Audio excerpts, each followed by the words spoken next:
Light. Yes, great. Welcome to our class tonight on terms, on Kabbalistic terms, and glad you all are with us. We have a list here to go over basically what's in the first 3 chapters or so of Wondrous Wisdom on the technical lessons, and it will give you an idea of what these terms are, let you at least be a little bit familiar with them. And that way, during the lesson, you won't be quite as sitting there having to try to figure out what term means what. Now, when we explained the 4 phases of direct light, we use this term a lot.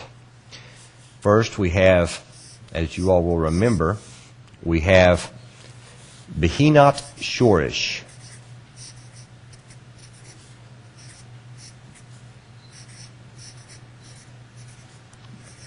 Is the way it's listed. And then we have another, and it's called Behina.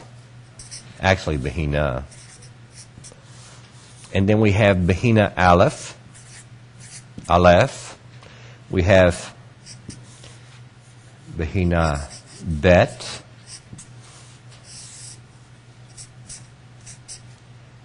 And so on. Behina Gimel. Gimel. And Behina Dalet. What in the world are these things? Okay, so we can kind of get familiar with what we're talking about here. What is a Behina? What is this thing? It sounds like banana or something. It sounds like a piece of fruit. It is not. What it actually means is, it means the word phase. Phase. So we have phase 0, phase 1, phase 2, phase 3, phase 4. And now you can see what these letters over here mean. Shorish actually is the Hebrew word not for 0, but for root. The root. Like the root of a word, for instance. We have them in English, you have them in Latin, you have them in any language.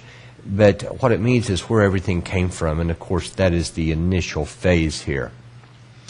We also have the next phase called Behina Aleph, which simply means Aleph is the number 1, is actually not a number. It is actually a Hebrew letter. It's actually a Hebrew letter. It looks like this.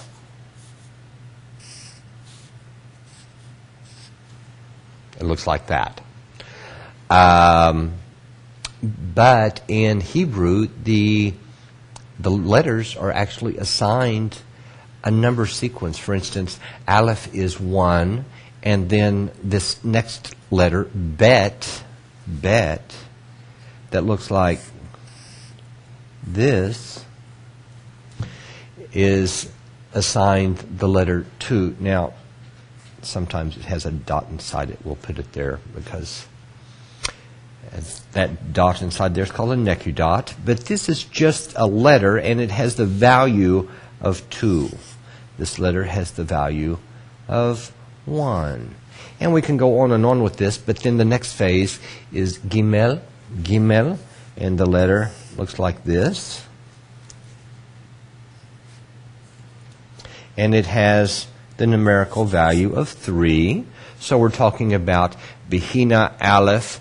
We're talking about phase 1. Okay? So you don't have to get confused about that.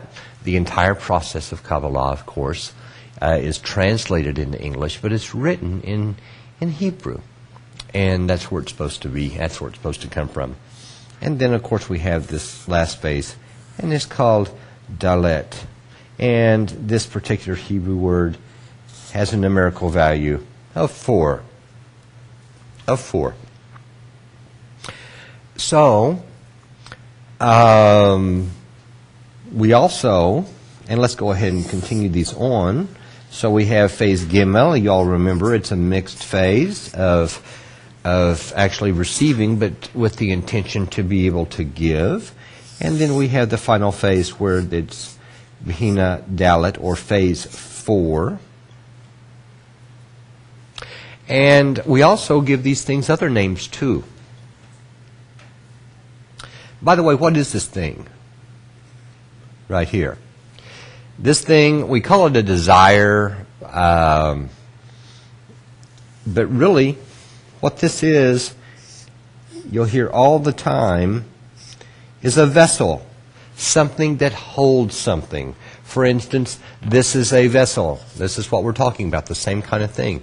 It's an object which can actually contain something. This one happens to have water in it. And the Hebrew word for that type of a vessel, for a cup, something that holds like that, is called a kli.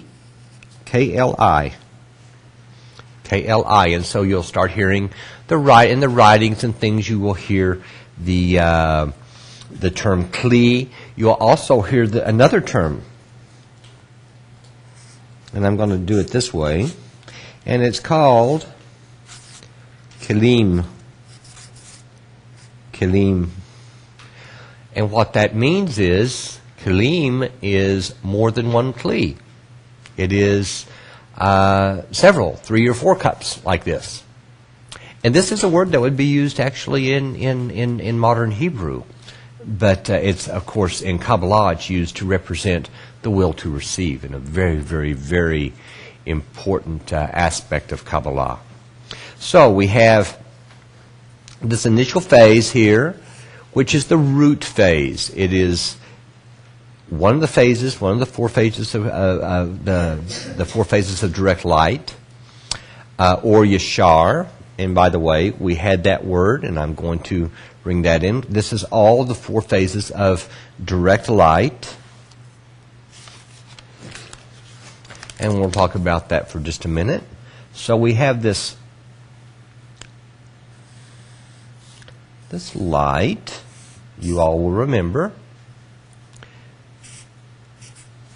And this process is called the direct light process. Now, Hebrew, like a lot of other languages, puts the adjective after the word and not before it. So in this particular case, we have, or the word it's describing, we have a word that's called or. And it means light. And along with it, we have the second part of the word that I just said, called yashar. And that means direct. So or yashar is light direct, but of course we're going to translate it to where you're able to understand the word, and it's direct light. Direct light. Now, that's one of the things that we kind of want to go through here a little bit. If you all will remember, we had a kli in last Sunday with a decision that it's not going to receive. Why? The kli, the vessel, has one desire, and that desire is to be able to receive properly. Be able to receive with the intent, purpose, the express condition that it's doing it in order to give back to the giver. How can it do that? Only when it knows that the giver wants it to receive. In other words, it has to recognize that there's a giver and then want the pleasure that the giver has. Because it's not receiving in order to please the giver unless it's being pleased. That's the only way.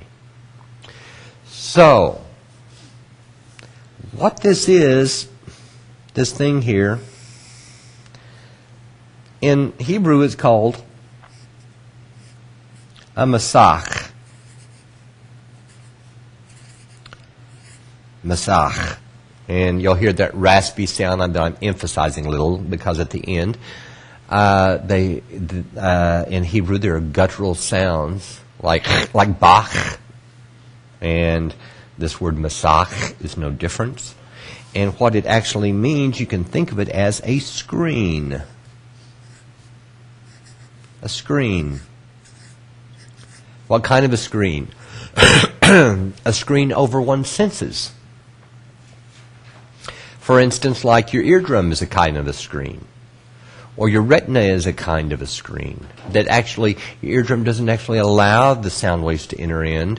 They bounce off it, and what you call sound is actually your own measurement. By the way, if you would like to ask any questions at any given time, you're able to still do that. This isn't just a lecture here. Now, where's this or Yashar thing? It's right here.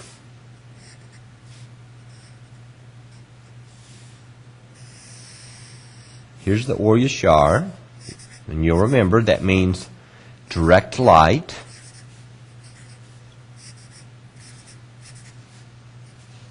There's the or Yashar.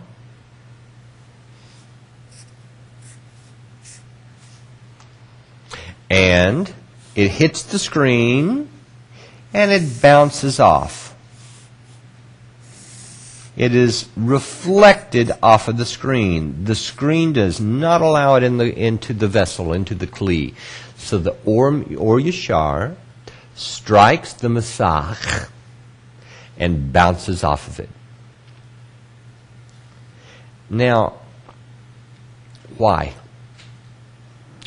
Because the masach, the screen, needs some data first. It needs a little bit of data from that light to find out all of its properties and see what it's like. So, what it actually does is, this light reflects off here, and this light, after it's reflected off, it has a name too. It is called or hoser. Hoser. The word hoser means return or returning. It's a verb in Hebrew. And obviously it fits in just perfect here. You might also use it as the word reflecting. Reflecting. Returning is actually a little bit more accurate. But it's, again, we have the word light and returning.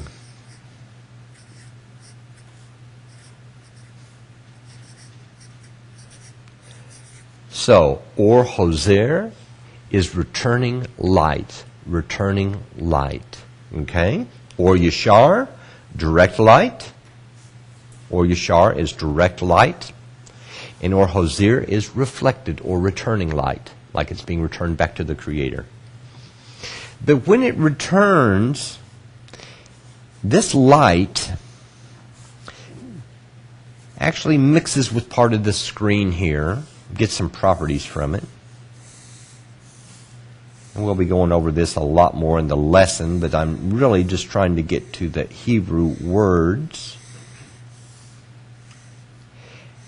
And what it does with this thing that it builds here, the outcome of this is it knows, already built into the screen, is how much I want the light. How much the kli wants the light. In other words, data about the desire, data about the will to receive pleasure. And the screen itself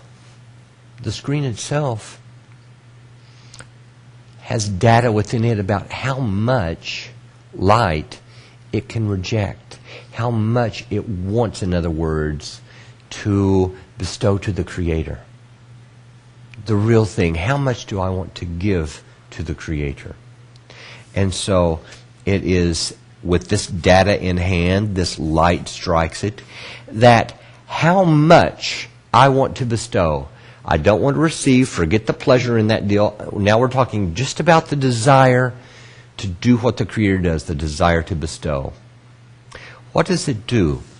Well, in reality, what it does is it kind of closes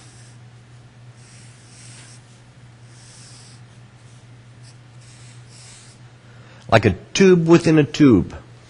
It kind of clothes that light with its desire to bestow, that pleasure with its desire to bestow. In other words, it says, like a protector, it says, no. You are not going to be accepted unless there's the right intention to be accepted. That's it. That's the only amount that can go in. Other than that, nothing can go in here. So, what does it do? It now understands how much it can receive in order to bestow, how much light it can take in order to please the Creator. And it also understands what the light is like. So a certain amount of light it will allow in, a certain amount it won't. But the first thing it's going to do is it's going to make a calculation. And the calculation is this part that was just built. This part, now you can think of as the head. The head. In fact, we'll write it. Head.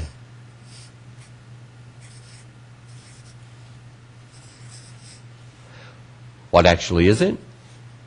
In Hebrew, it's called the Rosh. Rosh. Same thing. The head, the Rosh. Why is it good that we learn these things like this? Why is it good to get some of these terms out of the way? It's good to get the terms out of the way, learn them a little bit in advance, find out what we're actually talking about. Because the first thing that we're trying to do is relate you straight into the information here. You aren't going to, even though you understand that Rosh means head, you're not going to go around and say, oh, I have a Rosh ache. You aren't going to comment about this thing as a Rosh. You're going to comment about it as a head. The word is unfamiliar to you, really, in the English language. Okay, you know that it means head, so what? When you hear it, you'll connect it to Kabbalah. If we just went about this with not Or Yashar, but direct light, go look on the forum, folks. A lot of people are asking about, wow, is it sunlight? What kind of radiation are we talking about here? The Rosh. I guarantee you there are people sitting there already that's thinking of that Kabbalah is talking about their physical body. And that's why we didn't just jump into describing what these words mean real quick. I wanted you to hear them in the lesson, actually, in the last couple of lessons. With just minimal translation about what they mean, but mainly you connecting them with the lesson. Why? So that when you hear them, you won't be thinking of Rosh meaning head, but you'll be thinking of Rosh being the calculating part of the Partsuf. Partsuf.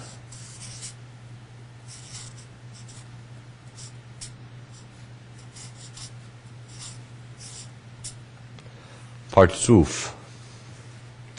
What does Partsuf mean? It means emanated. Riggin. E-M-M? E-M? E-M-A? Emanated?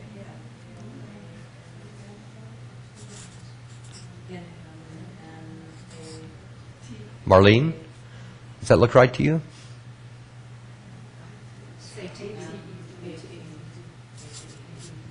Emanated being. I've got a room full of educated people here, and that helps a lot.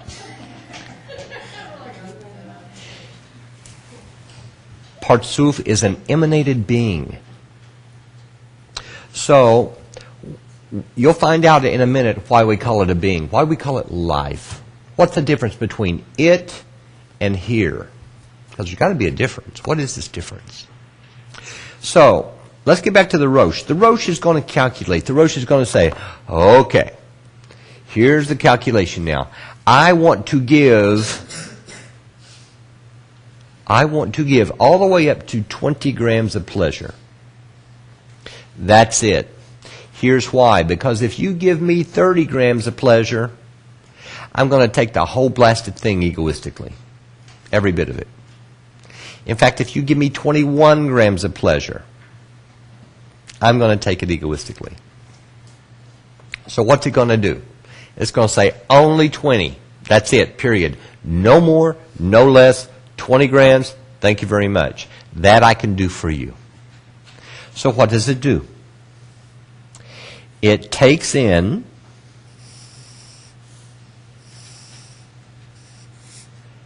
$20 grams of pleasure. But guess what? This original pleasure, there were 100 grams out here. Where did the other 80 go? We'll get to that in a minute.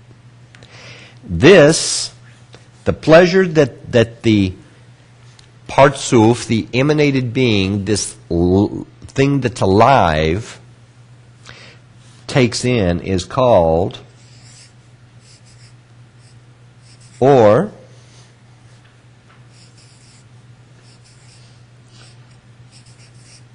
pnimi. And it's kind of a weird word. It's got one of those weird sounds, this PN part, pnimi. It's patni-mi, pnimi. What it actually means is, it means inner light.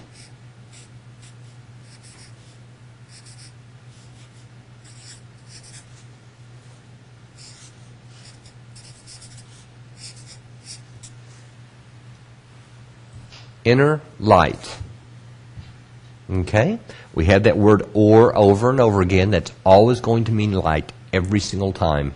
So what happened here? It calculated that it was going to take in 20 grams out of that 100 that's available.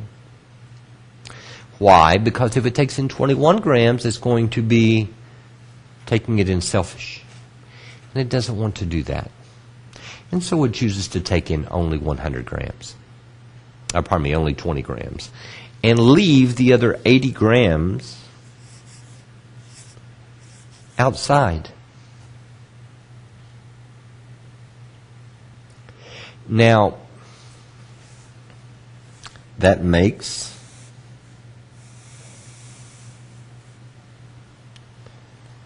and also, by the way, it has parts of it that want more than 20 grams. In other words, part of this kli has to stay empty. Part of it cannot receive the light. That part that can, we're going to call this part of the Partsuf, this part of the emanated being, from here to here, we're going to call it the goof. G-U-F. Goof. What does that mean in Hebrew? It means the body.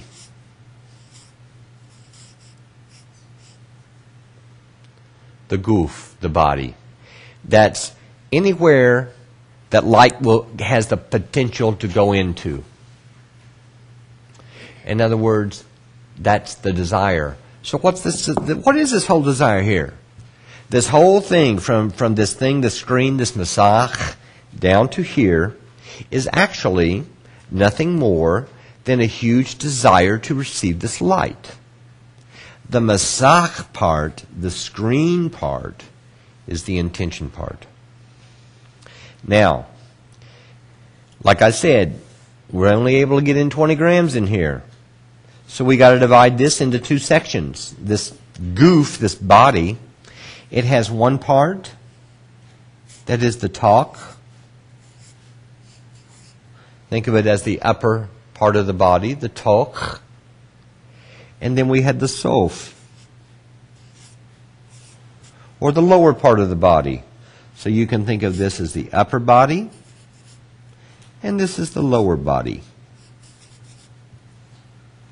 The toch is where the light is allowed in, and the sof is where it is not allowed in anymore. It is where it is not allowed to enter into the parzuf. It has to remain empty, because that part of the desire is too powerful. Now that brings up another point. This kli, this vessel, it actually has levels. It's actually built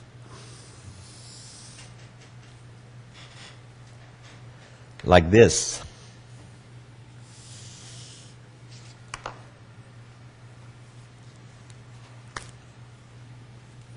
Hope this will show up well enough. Yeah, I think it will. I hope you all will finally get used to my horrendous art.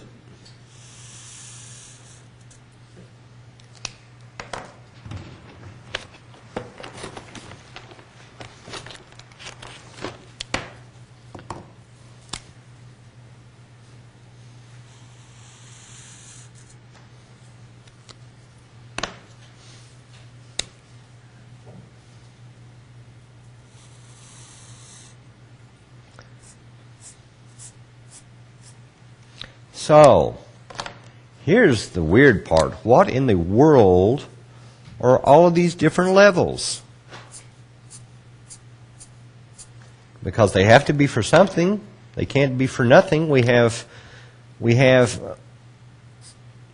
different places within this whole kli. And each part, the toch and the sof, they too have different parts of it. So what are these places within the kli, these different sections?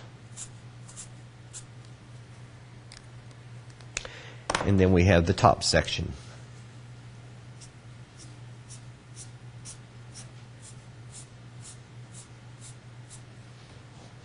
Well, what is this discernment here? What is this thing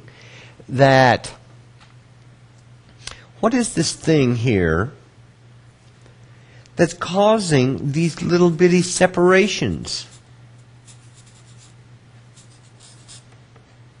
And then we can go out here. So that we have 1, 2, 3, 4, 5 sections. What's going on here? What's the difference between section 2, say, and section 4? And how come if we divide this kli, which is the same thing, if we divide this over here, how come that this last part stays empty? What's up with that? Why does this part of the kli stay empty? Well, what this represents from the kli down, if you could shade it, you would see that really at the bottom, where up here we have just barely any color. Down at the bottom, it's going to get a lot where there's not as much white.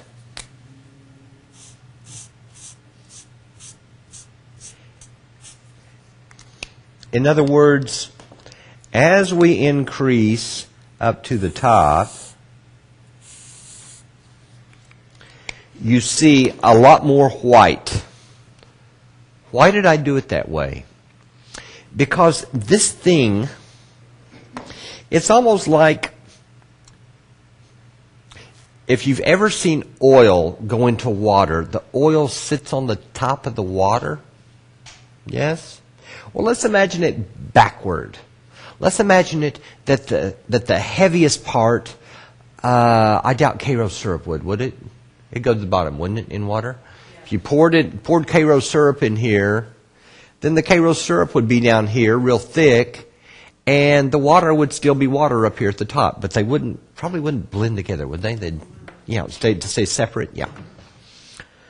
So what I would have here is just two layers, but it would be in density in the water, in thickness in the water. Well, that's the characteristic of the desire. We say a thicker desire is one that's more egoistic. The more thick a desire is on a scale of, say, 0, meaning none, don't want anything, and say the number 4, meaning very thick, to the point that I can't even use it because I want it so much. Really, really, really want it. Let's look at it from a different point of view, too. It isn't the size of a person that determines hunger. A teeny tiny itty bitty person can be just as hungry as a great big huge man. We aren't talking about how much they can eat. We're talking about how hungry they can be. Their desire for food can be just as great. Any of you that have kids know this. That their desire can be even greater. In fact, they're in the kitchen screaming at you for food, and then 30 minutes later, after you feed them, they want a snack, and then, whatever, on and on and on. Why? Their desire for that food is even greater than yours. You're not that hungry. Do you want to eat? Sure, not a big deal. But you can wait a little bit. But that kiddo, it's got to eat now. Give me food. We call this quality, this thickness of desire, this level of demand in us for the fulfillment of the desire, aviyut. It is the aviyut of the desire. The aviyut actually means the word thickness, density. Okay? Thickness. So, the more, when you go from the top of the vessel, near that top masak, near that top screen, from here going down, the vessel itself, same thing, the vessel itself is going to get thicker and thicker and thicker and thicker and thicker in its desires. In other words, it's going to have more thickness as we go. Now, there's some other parts in here. Some other parts. For one, there is this dividing line here where no matter what, you're going to end up with a space. If you have a place in the Parsuf where no light can go, obviously there has got to be a dividing line somewhere. Somewhere in this kli, in this vessel, somewhere in here, right now the water is up to here. It can't be partly all the way full, all the way empty, getting more and more empty and then get empty. As long as it has any water in it, it has water. So once there's just a cutoff place where only air exists, no water in here at all in this part, only air. That cutoff line, dividing the place between where I have light, and where I don't have light. That's represented by this line here. Remember, it divides the toch, the upper body, and the sof, the lower body.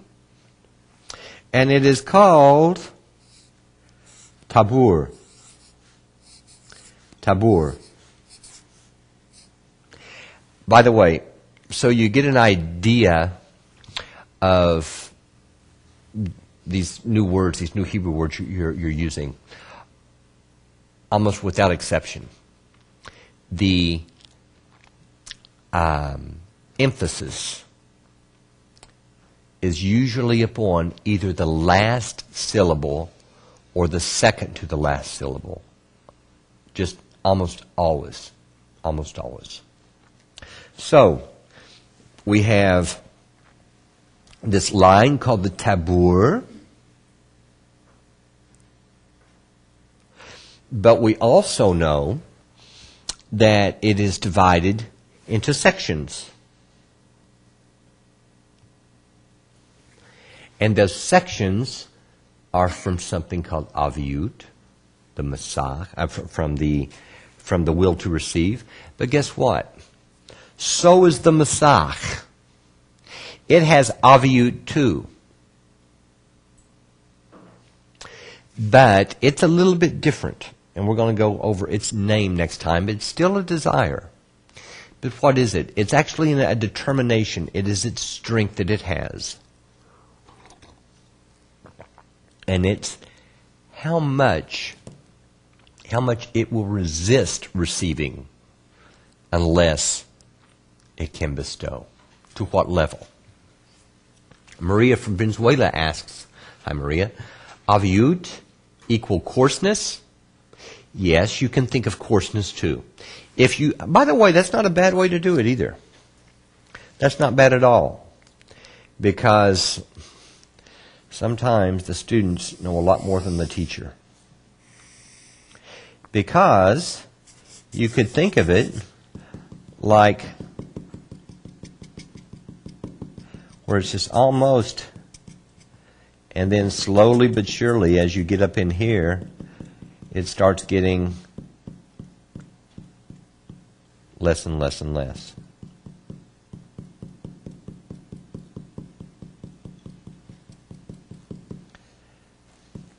Maria, fantastic. Thank you very much. Thank you very much. John from Malaysia. Is desire, he's talking about this whole thing here, I think, is desire part of suffering as the Buddhists see it? No. Wrong kind of suffering, John. That's corporeal suffering. And you're right, that is the way that Buddhists see suffering. Suffering in spirituality, would you believe, is the exact opposite. It is one suffers not because they can't receive, which means a desire, but instead because they can't bestow. Because they can't do this act that the Creator does. It's the exact opposite. That is the suffering there. And of course, Buddhists and Taoists, by the way, both feel that that you can reach a point where you will eliminate your desire, totally eliminate it, and you'll be happy. You'll reach nirvana. You'll be a happy camper. And in the 7.5 years I spent in Taoism and internal alchemy, many years ago, that was the whole goal, was to erase the desire so that you are happy. And of course you would be. If you don't want anything, you never suffer.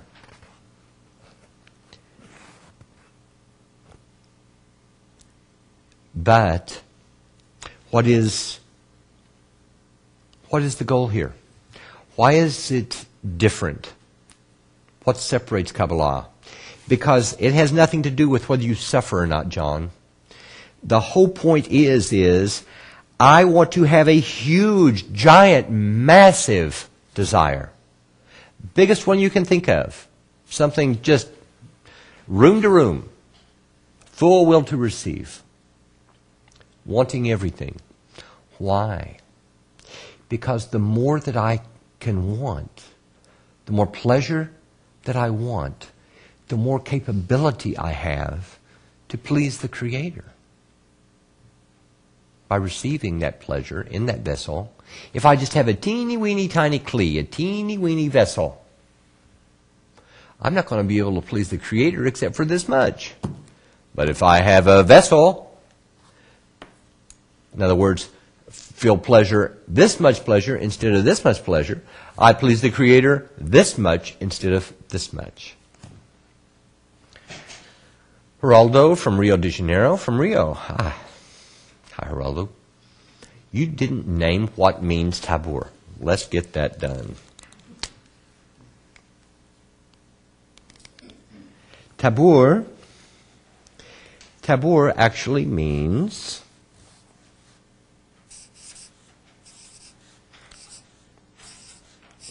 would you believe navel? The navel, the belly button.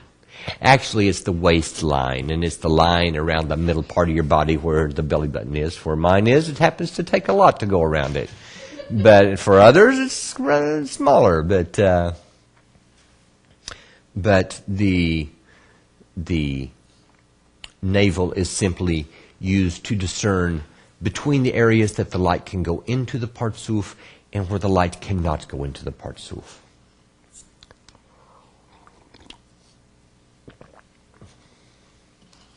Uzi from Grand Junction, Colorado.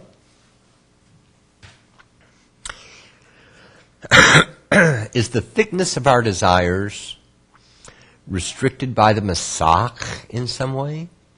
Or do we act on this desire ourselves? Actually,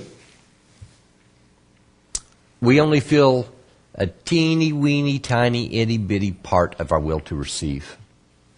You can't believe how minuscule it is, Uzi. It's very, very small. And if I could compare it, it would be like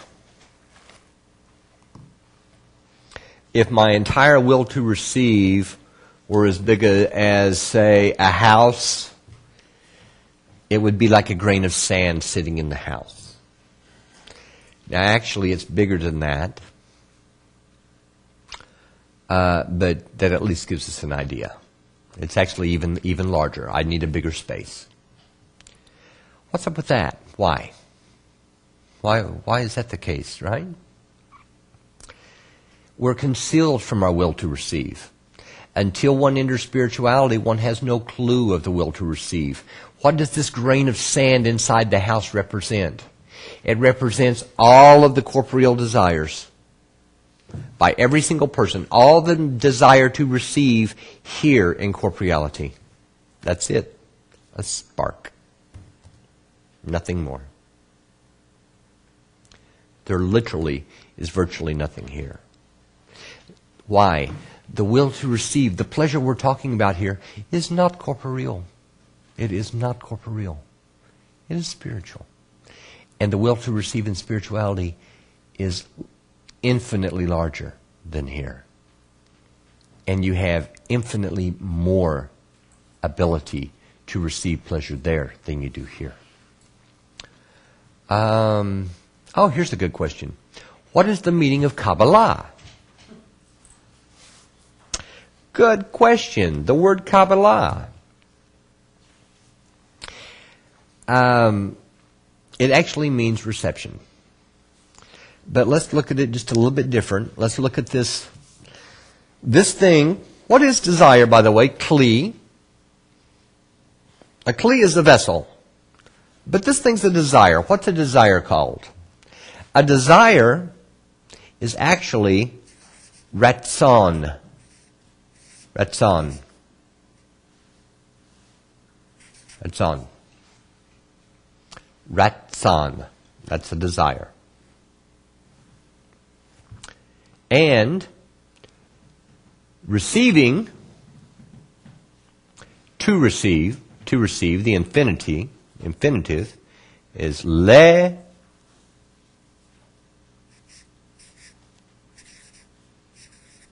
kabel. Desire to receive. Kabbalah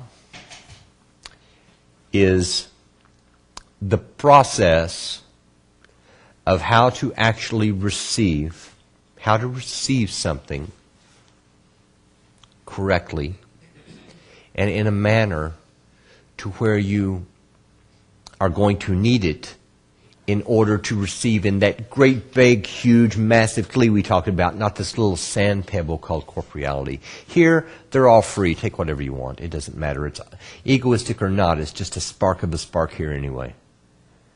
in spirituality, there's a much, much greater will to receive than here.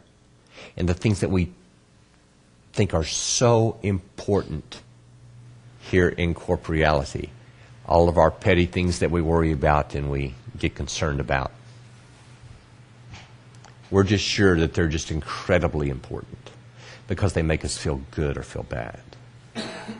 In truth, they aren't even close to what we're talking about here. The desires in spirituality are much, much bigger. That's the kind of will to receive, though, that you need in order to please God. It's totally different.